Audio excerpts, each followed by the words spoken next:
Good afternoon, everyone. Good evening, and obviously good morning to you all. Welcome to today's webinar. My name is Rosita Panini. I'm the co-founder of the MirYam Institute. The MirYam Institute was established in order to provide a platform where different opinions can be exchanged, debated, analyzed, and submitted, not only by our expert commentators and contributors, but also by our listener and viewing public about the state of Israel. As opportunities for polite discourse and conversations seem to be reducing in number, our work at the Institute is to raise the level of discussion, nurture civil discourse, and ensure that wherever you are politically and wherever you are physically, you can engage with Israel via the MirYam Institute. I want to invite you to visit at www.miryaminstitute.org. There you can enjoy our podcast and expert analyses, which are free and downloadable right to your mobile device. You can also read our commentary and written opinion pieces about the strategic considerations facing the state of Israel today and her relationship with the international community, established especially the United States of America. And if you visit our contributor page under our commentary section, you can read what non-Israelis have to say about the current geostrategic positioning of the state of Israel. Before I hand the event over to our moderator, I would like to convey my profound thanks to Major Dave Lidet for inviting us here today. Major Lidet, it's been a profound privilege for us to work with you during the course of the past few years. I look forward to a long and fruitful collaboration. I would also like to convey my thanks to our speakers, Professor Dganit Peikovsky and Professor Shaul Chorev, for letting us learn from their expertise today. Finally, I would like to thank all of you for all that you do for the great United States of America. As a veteran of a military service myself, I know something of what it is that you do on behalf of the United States of America. And as a proud citizen of this country, of the country of my birth, Israel, I want to say thank you. With that, I'm delighted to turn the event to Captain Justin Marty, who I thank for moderating what ought to be a wonderful and informative conversation. Thank you very much. Thank you, ma'am. As we begin, we're going to begin with a guided discussion of questions that we submitted to the panel prior to today. After the panel discusses those questions, we will then move into a question and answer period. For anyone who has questions, please ask it via text chat, and those will be relayed to me to facilitate during the question and answer portion. At this time, I would like to give Dr. Peikowski and Professor Horeb the opportunity to introduce themselves. So we'll start with Dr. Peikowski. Hello, good morning, good evening. Thank you very much for the opportunity to join you today and speak before you. This is a great privilege for me. As I was preparing for this talk, I couldn't help by noticing the date. Today is January 7th, and in about a week or 10 days or so, it is the anniversary of Desert Storm, 30 years for this very significant operation that the US with the coalition went out to in Iraq. And I couldn't help thinking about it because I remember I was a 12-year-old in Israel, first war that I experienced myself. I learned a lot about the wars in Israel, but this time I experienced that myself. I had my bat mitzvah during that war, and that was the first time that I heard about satellites, about imagery from space, about DSP, early warning from space, and I was thrilled. And eventually, I was privileged to make that my career as a professional and also as an academic, and research the implications of space technologies within warfare force buildup, and more strategic issues. So in the last 20 years, I've been doing research on these issues, especially focusing on the Space Club, how that evolved during the Cold War, and what happened after the Cold War, and especially today. And as I delve into my research, I always go back to this war, this 91 war that I believe was also termed the first space war, because it made a great difference to how we observe space today. The fact that space eventually became such an important force multiplier for terrestrial campaigns goes back to that war. Um, but there is also another very important lesson that I took, and I think others took from that war, and that is the ability and the value of using commercial products during warfare. So in the 90s, what I see is that the US, from one aspect, understood the need to invest a lot in force buildup in space on one hand, and on the other hand, there was great cuts in defense budget. So how do you measure that, and how do you cope with that situation? So eventually the solution was to incorporate more commercial products into warfare, into force buildup. And I think that was a very significant major step forward towards commercialization of space and the understanding of space as we have it today. And let's say about a decade after RMA was introduced and implemented, we saw the boost of new space. And I think there's great connection between these two, between these events. So this is my current research, and this is how I see the evolution, or the cognitive evolution, regarding space in modern warfare as well as global space activity. And today we're facing another cognitive shift regarding space. What is space? What is space power? What is space presence? As we are moving towards, I think, another kind of a revolution, but this time not in military affairs, but in economic affairs regarding space. And this will also demand new thinking about warfare and about force buildup. So I'm looking forward to this discussion with you today. Thank you. Thank you, ma'am. I'll pass it to Professor Horev now, sir. Thank you very much for inviting me. I hope that you see the presentation that I have here. And I would like to go through various transparency and slides and to show you the use of the space for Israel maritime security. So I'm speaking here from maritime point of view, maritime domain point of view. So the address topic is utilizing the space technology to compensate for Israel's lack of strategic depth, and the role of space technology in enhancing maritime domain awareness in an era of contested maritime domains.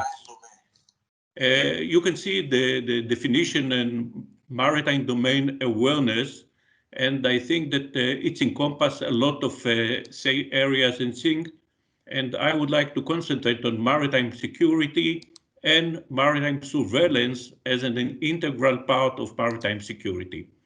Speaking about element of maritime domain awareness, you can see in this point that we are speaking about automated sensor. And I think that the importance of space technology and space satellite, you can't exaggerate on it. Speaking about Israel total reliance of sea trade, you can see that almost more than 99% by volume is a foreign trade transported by sea, and it is therefore impossible to overstate Israel's interest in the maritime security. Yet, surprisingly, the maritime domains is almost absent from public discourse in Israel. Here is the characteristic in Israel maritime space, not a big one, but with a lot of elements within it. And when we are speaking about gas infrastructure, till the gas exploration and development, Israel was carried with the energy provided. And you can see here that when we found in the Mediterranean all these hydrocarbon resources, we are exposed to multidimensional threats.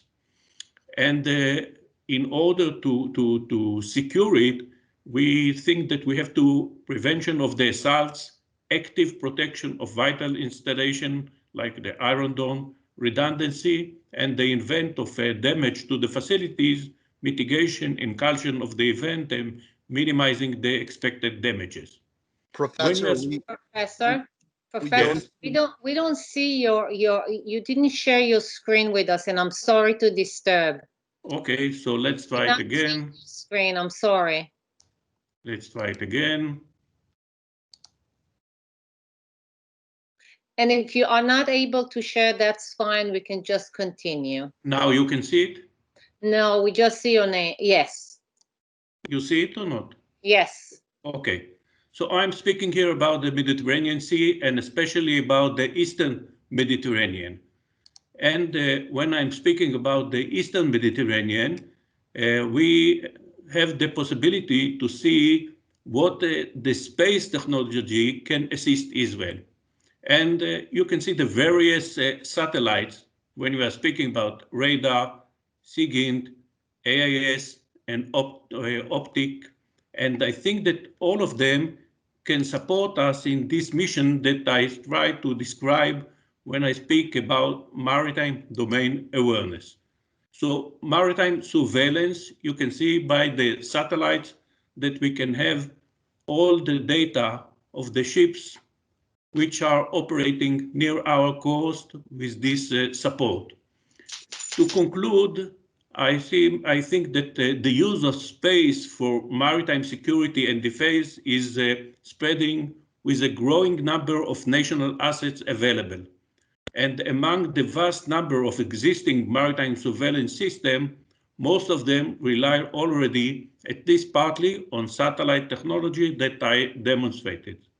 And nowadays, satellite technologies are increasingly embedded in maritime surveillance instruments and mechanisms as they provide versatile and cost-effective solution for gathering relevant information. And space assets have become an essential tool for strengthening the capacity of Israel to safeguard its maritime security interests, including the maritime surveillance.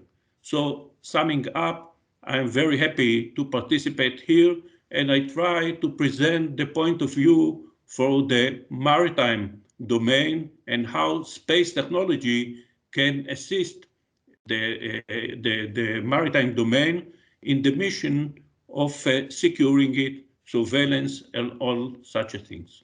Thank you very much. Thank you, sir. So we will go ahead and move into our planned discussion questions. These two questions will be for both of our panel members. The first question is, Israel's national security strategy is based on deterrence, early warning, and offensive power. Does this translate to Israel's view of space warfare? And if so, how do you apply deterrence theory and offensive maneuver? How do you apply deterrence theory and offensive maneuver theory to the space domain?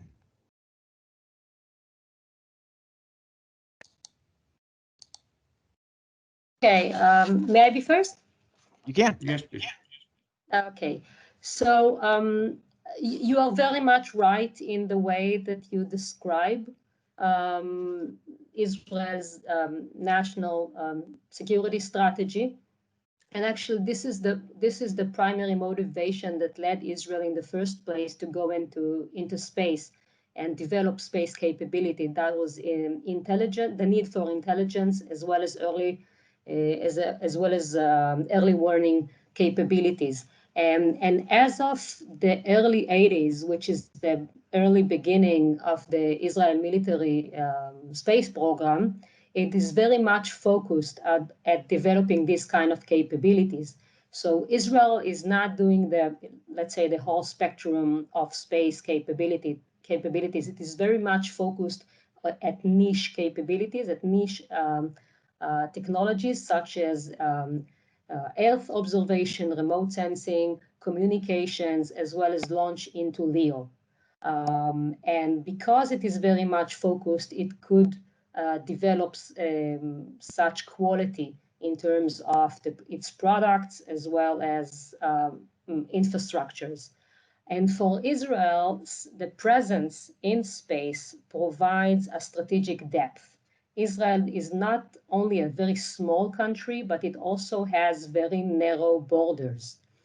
So with space presence, Israel is able to extend its strategic depth and also learn of what is going on in a much wider strategic environment.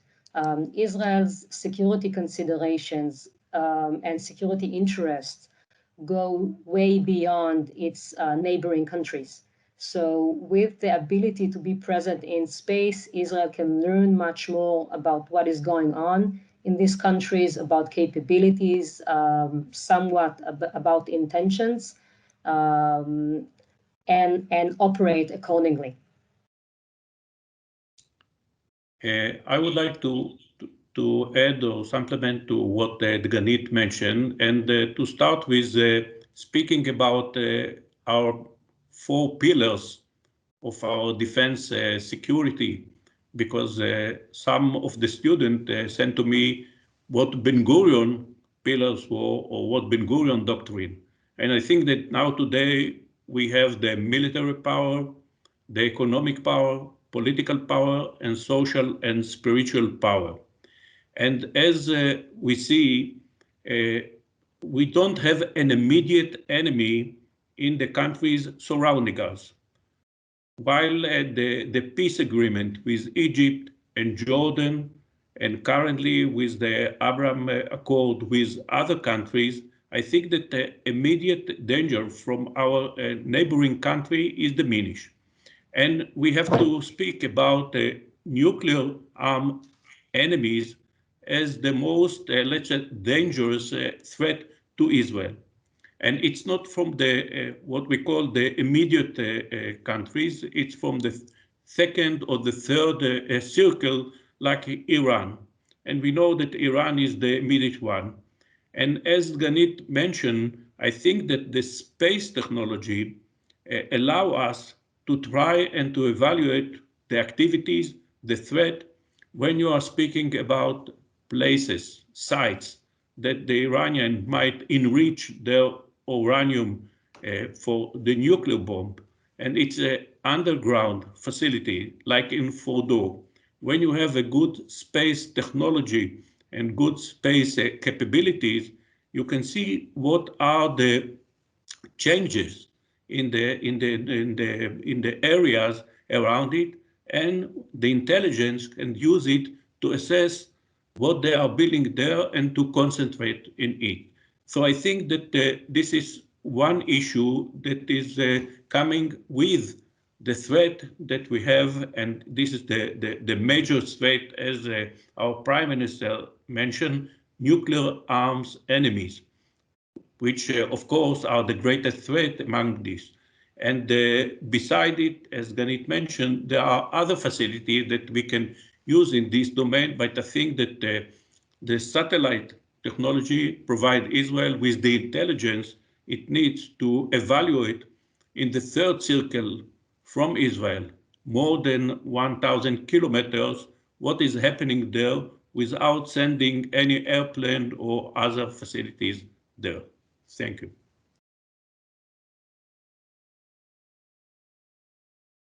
Thank you. We'll move on to our second question. Recently, Major Ledette and I reflected on a book in one of our professional developments, and it's This Kind of War by T.R. Fehrenbach. It's recommended by former U.S. Army Chief of Staff, General Retired Dennis Reamer. General Reamer wrote in his recommendation that Fehrenbach talks about how you can bomb a nation back into the Stone Age, But if you really want to save them and bring them back into civilization as a meaningful organization, you have to do it like the Romans did and put your troops in the mud. In this era of great power competition, information warfare, and the trend towards a multi-domain operational space, do we see space and cyber becoming the dominant domains as opposed to the traditional land, sea, and air domains?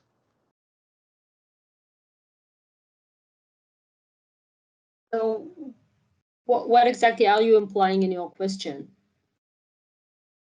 So traditionally, through conflicts, we view them as a land, sea, and air domain problem set, and that's where we focus a lot of policy and strategy. But as the cyber and space domains grow and continue to become more critical, do we think that future warfare may focus more on that cyber and space domain in lieu of just troops on ground or at sea? Yeah. Okay, I think eventually it's context dependent. The question is what is the strategic environment? Who are the actors involved? What are your strategic objectives? What is the duration of time that is needed for a campaign? And once you clear those questions or considerations, then it's easier to provide a good answer regarding land maneuver and the involvement of that in the campaign, or what is the exact, what is the best domain to operate through. Just if we look at the history of the US, the military campaigns in the past, let's say 3 decades, going from Iraq, Kosovo, Afghanistan, then it's 3 different stories. Kosovo didn't need at all land, maneuver. Afghanistan and Iraq demanded that, and also with different perspectives. Just to clear out the war itself, there was no much need for a land maneuver, but to really change governance, then the US needed to have what you called earlier boots on the ground. So it's context dependent and objective dependent, I would say. And I just want to remind ourselves, and in Israel, we very much also had a similar debate, is that the revolution in military affairs, although it talks a lot about space dominance and information warfare dominance, but one of its 4 pillars is also dominant maneuver. So this is a very significant part as well. And we in Israel also understood that very well at the Second Lebanon War about a decade ago. I would like to go to the basics and to share with you. Can you see now the presentation? Sir, I see you. I do not see the presentation. You don't yet. see the presentation, so I try it again, and I think it's loading up now, sir. Still cannot see it.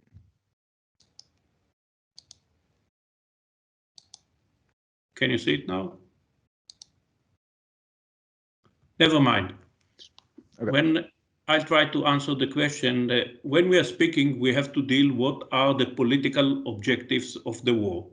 And we can go through various objectives in a limited political objective or unlimited political objective.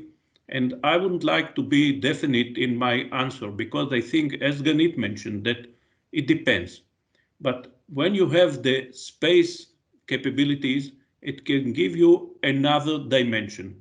And when we are speaking about the character of war or what are several kind of war, sometimes we are speaking about soft power, sometimes we are speaking about smart power, sometimes we are speaking about fighting against terrorist organizations, sometimes we are speaking about insurgents. So I think that the clever one will have to know how to use all the elements that he has within his possibility to do it. I can give you an example. And it was an example that a few months ago, Israel was affected by a cyber attack from Iranian. And I think that the US has the same problem. And you can have hard power, you can operate against Iran, but I think that once you have the cyber capability, you can operate against one of their port and by the cyber get the same results that you can get through hard power. So what I'm trying to mention here, space domain will give you capabilities, and you will have to see political objectives in the war, and then you will have to decide what is the proper one to use, not as the proper one, but combination that you will have with the space domain, with the cyber domain, and the other domain. So the question is, the answer is, don't be definitive in one aspect. You have all the tools, and you'll have to see what are the tools that will fulfill your political objectives in the war. Thank you, sir. This next question is for Dr. Pikowski.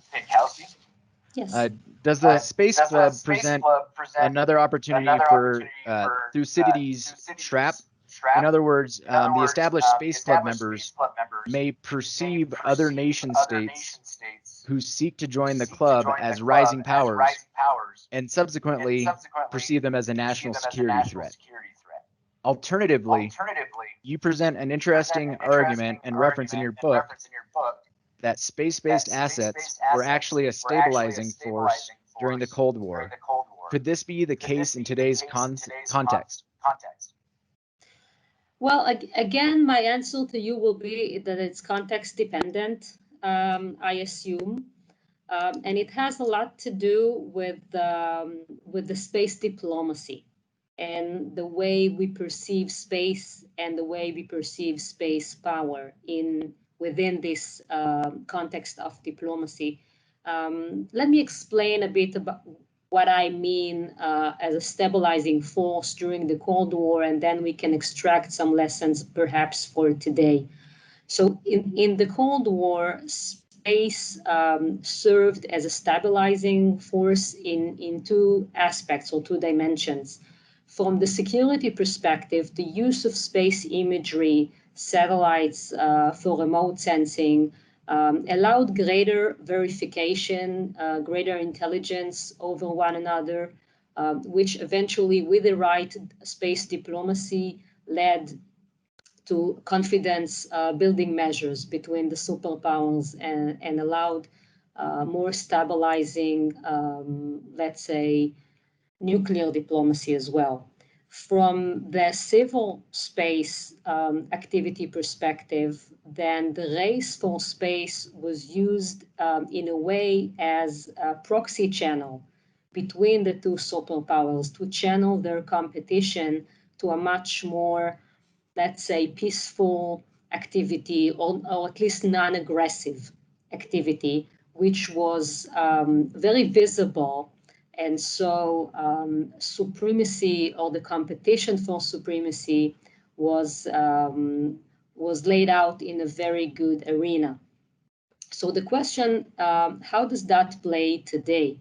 And today we are witnessing a shift, a cognitive shift in the way we're thinking about space, the way we're thinking about space power, and that goes more into the economic aspect of space, moving in a way from space exploration to space exploitation and economic exploitation. So the question is, how will world politics and especially competition for superiority will affect this trend, and how intense competition between the great powers over the exploitation, over the economic aspects of space will evolve, and what will be the practices and the diplomatic measures that will be taken to coordinate these kind of activities, what kind of interactions the great powers will develop with their allies, with non-aligned countries, with each other. During the Cold War, the superpowers always had some kind of dialogue. So the question will be, how will that evolve? And in that sense, I also would like to put a focus also on the developments in terms of space weapons. And this is of great concern as well.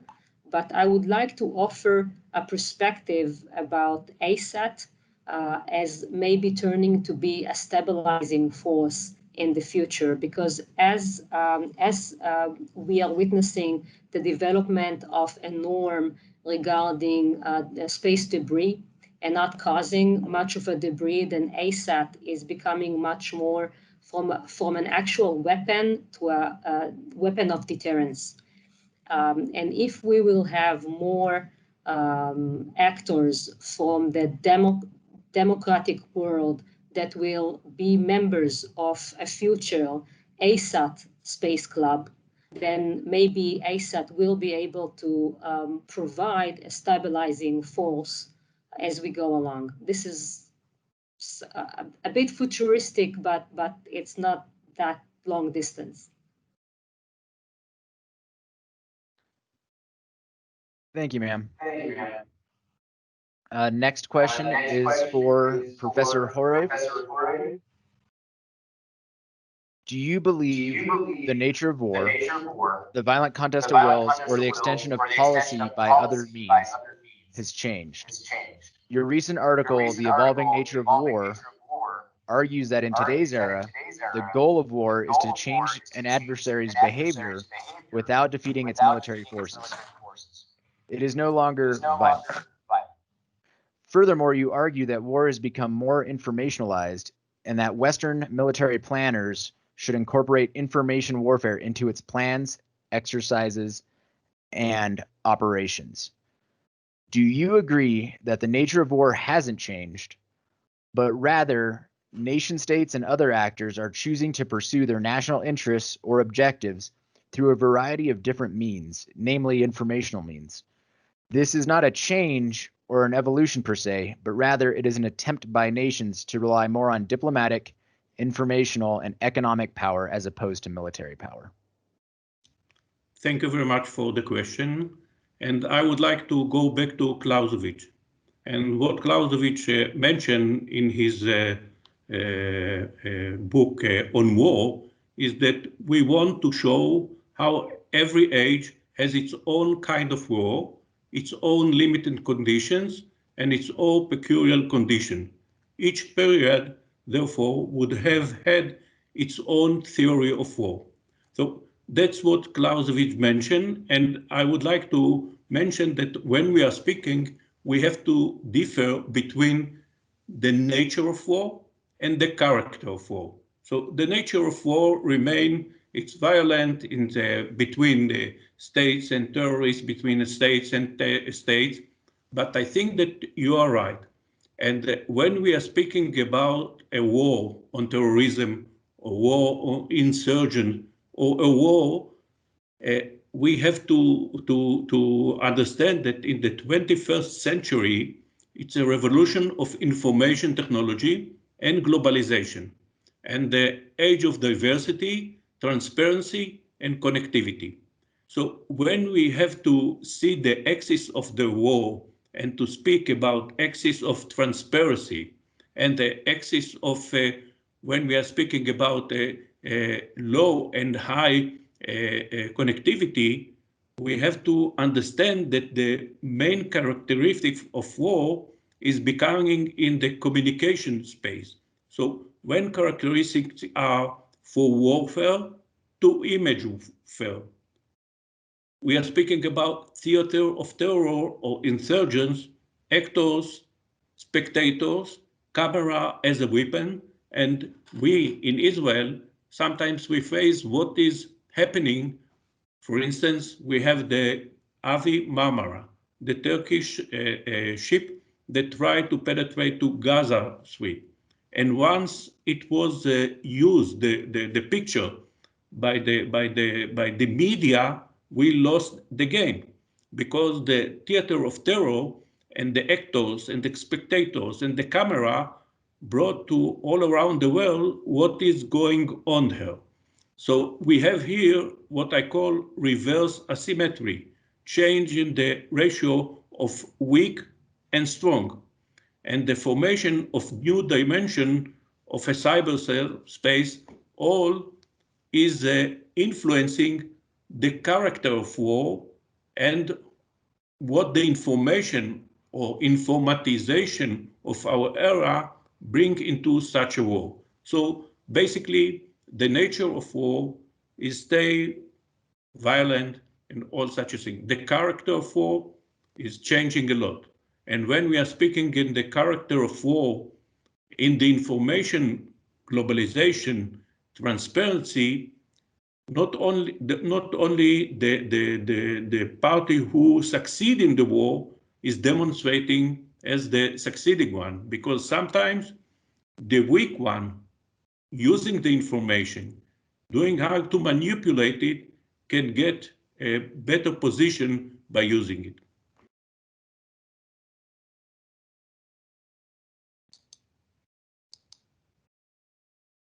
Thank you, sir. At this time, we're going to transition from our guided discussion into question and answers. Due to the size of the audience, we actually can go ahead and use raised hands if anyone has any initial questions.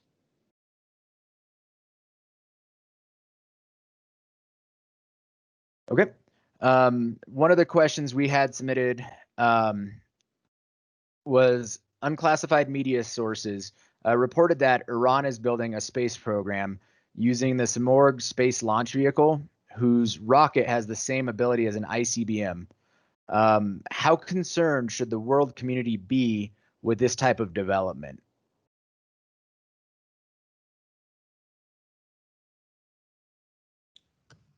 Ganit, would you like to start, or I'll Yes, start? yes. I have a very short answer to that. In one word, yes.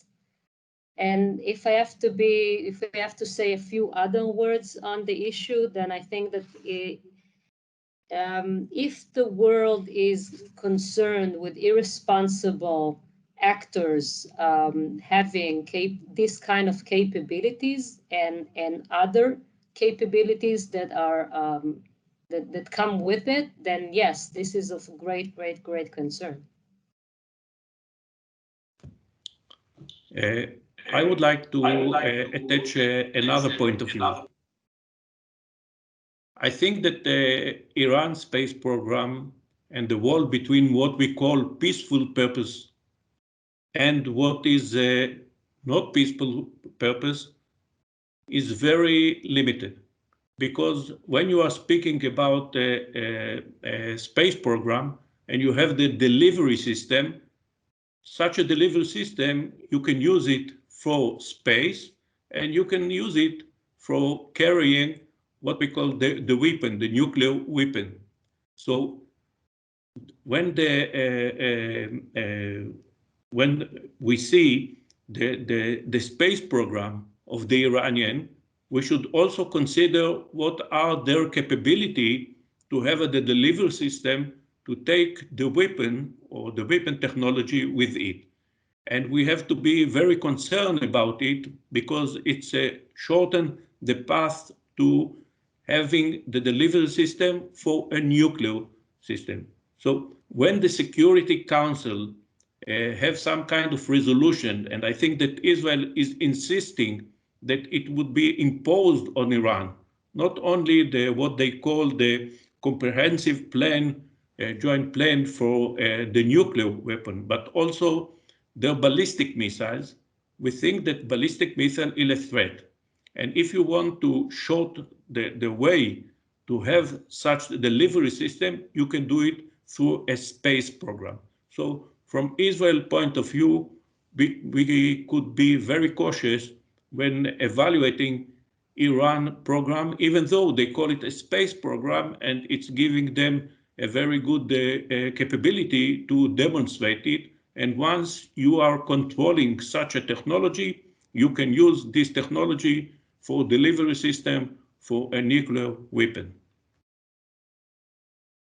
If I may just add something to what Professor Horev just said, I think he's very much right about that. And I just want to add one more thing, that if we're looking at global nuclear order today, then one of the significant export control bodies as part of this order is the MTCR, the Missile Technology Regime, Missile Technology Control Regime. And it has a specific article about launch capability into space. So this is a whole part of the nuclear order that we have today. Thank you both. Major Lidet, I see your hand is up. Yeah, no, I appreciate the discussion so far. I had a question based on Professor Horev's comments about the maritime domain being pretty reliant on space-based capabilities for tracking and understanding the maritime environment. Do you think Israel's adversaries see that reliance on space as a vulnerability? And if so, how does Israel look at protecting their space-based assets from a defense and policy perspective? Thank you. So first of all, we are relying on civilian technology.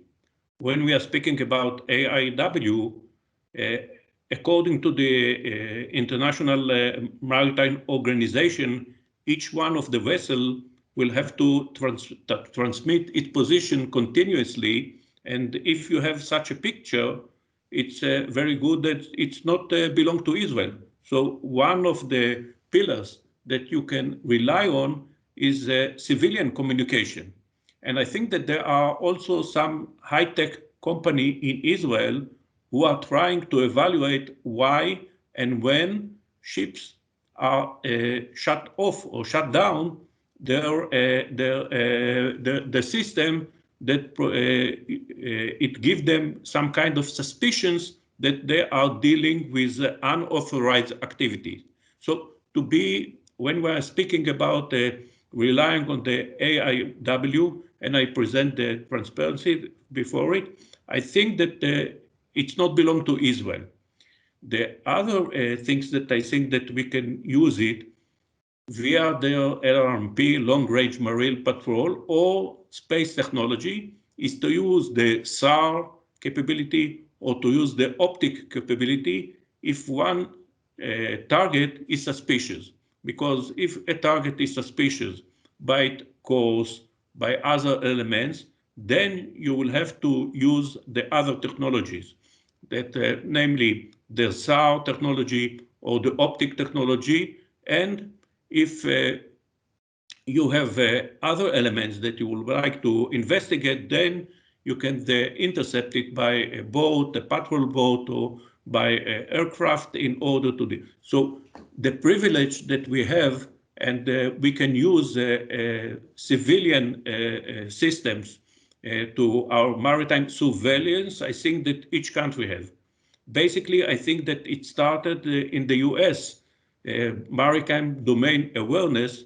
After the September 11th, I think that they were concerned that the next attack will come from the maritime domain. So I think that from maritime blindness, every country is trying to come to maritime domain awareness, relying on these technologies. And these technologies is civilians as well as military, in order to give you a good picture to see that your, as I mentioned, hydrocarbon field is not in danger, or that the terrorist is not landing on the shore, or other kind of activities, infiltration activities. Thank you. Dr. Pikowski, do you have any response? Okay, thank you, sir. I will pass to Major Drew. Sir, I see you have your hand up. Hey, thank you. This is Major McCary. I'm in the office with Major Drew and DXO and Captain Bernthal. My question was a further up for the Iranian space launch vehicle, the Simorgh there. Let's say that the Iranians do end up developing that system into an ICBM, how would the relationship between the Israelis and the Iranians change at that point in time?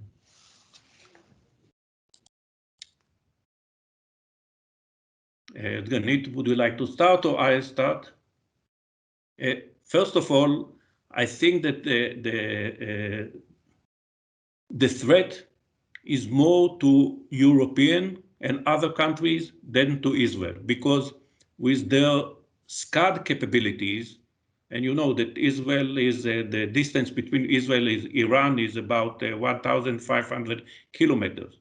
So I think that the concern should be from European and other countries, because their capability will be enlarged to hit target within what we call medium range of missiles. Israel with the Shihab and other ballistic missiles, they can hit Israel. And they have also a cruise missile. So I think that this should be a concern not only for Israel, it should be a concern for European countries, and especially because of for European countries, because then Iran range, when and if they will reach nuclear capability, will not be directly to Israel. Look what happened with North Korea. When North Korea mentioned that they will hit Guam, I think that all the concern of the US and the public was that they have such a capability not to endanger South Korea, but to endanger also US facility in the Pacific Ocean. So speaking about the Iranian missile program as well as the space program, I think that the resolution of the Security Council, and we should be very consistent when I don't know what Biden administration will do, but he mentioned that he would like to negotiate with Iran the nuclear deal.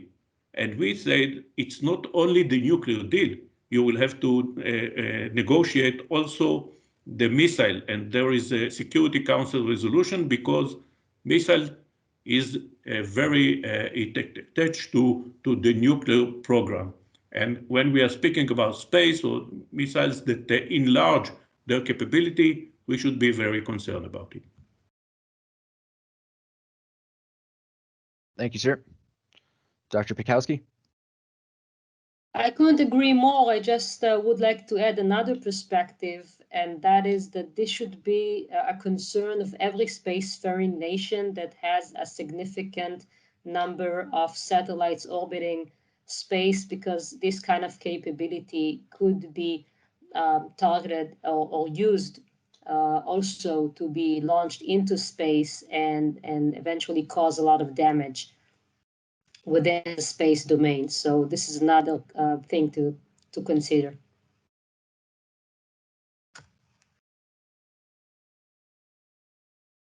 If I may add, then it's not coming directly from Iran, it might come from China.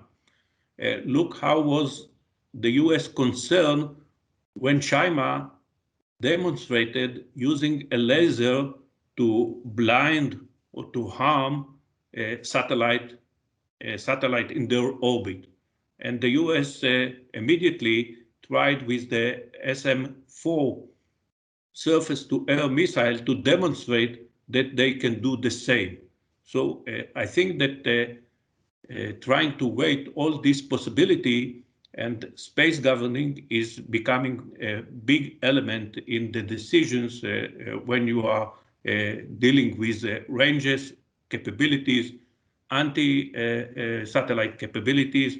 And for the US, I think that the threat or the concern is from China capability to do it with laser technology to their satellites. Thank you, sir. Major Stevenson, I believe, has a question, sir. I'll pass it to you. Yes, thank you. Question for either panel member or both. We have a lot of interesting kind of perceptions in the military space community and I would say in the American military community as well about how we think we would react if someone attacked a space system especially one that's more vital to U.S. national security, like missile warning or something like that. But it's very interesting when you start thinking about how we would react when no lives have been lost and the only thing that's been damaged is a space system. And thinking about the context of whatever conflict we're in, you can imagine what type of debates would occur in Washington and in national security circles about how to respond when no lives have been lost, but the national security has been threatened. Could you kind of speak on potentially, Israeli perspectives or any other interesting perspectives on that? How do you convince a population to support retaliation if no one's been hurt, but your vital space systems have been attacked? Over.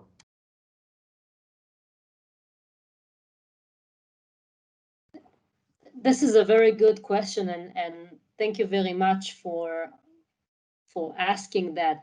Actually, a few years ago, I participated in a TTX exercise in Washington on these very topics, and but there was one major issue, and that was that the exercise itself took place one day after the previous election. So I assumed it was a little bit biased, because of the surprise that was then in Washington. But anyway, as we're thinking about that, we need to eventually remember that space systems, and especially satellites, not just the components of the systems, but the actual assets in space, are not just means of power, they are still very much symbols of power. And because of that, there is a certain kind of image, a national image. So when they're hit, it is considered hitting a national symbol. And so I assume it is not just any other kind of damage or physical damage that is caused to an infrastructure. This is a much more than that. I am sorry that again I go back to the same answer and say that it's context dependent. It depends what is the context, if it's wartime or not, or it's peacetime. Is it a national symbol or is it a private satellite? So there's a lot of aspects to answer this kind of question. To be considered. So I cannot give you any specific, but I think the answer maybe will be to provide a much more resilient set of space assets. So if one is being hit, then the damage is not so severe. So decision makers have much more flexibility and maneuver to decide on their reaction. I fully agree with Gudganit. I would like to add another element. I think that when you are speaking about civilian system, they are affected also if there is some kind of damage to the space system. For instance, the Russians are operating in Syria, and sometimes they are using or they are jamming. I don't know what are the systems, but in Haifa port, all the reloading and loading of the ships is depending on the GPS. And once they are jamming and it affects the GPS, it affects the harbor, it affects the economy, it affects everything. I think that when I'm trying to evaluate it from, let's say, the MTCR regime, what we need to have is some kind of such a things in the space. I'm teaching in the political science school, international relation, and I'm trying to challenge my colleagues that we'll have to deal with space governance. But you know, in the academia, they are not dealing with what is necessary. They are dealing with what is promoting the academic. And I think that one of the things that we are missing today is some kind of mechanism. You know, at the middle of the Cold War, I think that the MTCR regime, non-proliferation treaties, and all such regimes were a regime that states are agreed upon what is limited. And I think that such a regime should be in the space. I know that there are some kind of treaties, but it's not enough. And you should, Ganit mentioned the redundancy that you should have, but in the global aspect, I think that we should deal with what does it mean space governance, and international relation between countries should deal with such an issue. So it will not be only a problem of states, it will be an issue that will be discussed in international fora. I would like to add on that just one thing. The dialogue itself on these issues is what is more important than the outcome. Because if you maintain a dialogue, then all sides, all parties to the dialogue have a better understanding of red lines, of what are the concerns of the other side. Even if eventually you don't reach a kind of an agreement, whether it's a treaty or a regime, the dialogue itself is what brings eventually better understanding and change in behavior as well. Thank you. Thank you. So at this time, we are actually out of time, but I would like to take a moment and thank Dr. Pikowski, Professor Horev, and Alan, Benjamin, and Rosita from the MirYam Institute for coming out today and making this event possible. I think it's been extremely value added and gives us a lot of perspective on how space, international policy, and everything play into multi-domain operations and ultimately achieving convergence of effects in what's becoming a very complex operational environment. At this time, I'll pass to either Major Ledette or Major Stevenson for final remarks. No, just echo what Cap Marty said. Again, I appreciate Dr. Pikowski and Professor Horev for coming out and supporting this effort. I think we generated some great dialogue, and I hope we can continue this discussion further, maybe carve out some more time to facilitate some more questions. So again, I really appreciate it, and pending any other questions, thank you all for coming. Thank you very much for inviting us. Thank you very much for the opportunity. It's been a very interesting and vibrant discussion. Thank you. Thank you both again. And this concludes our brief. Appreciate it.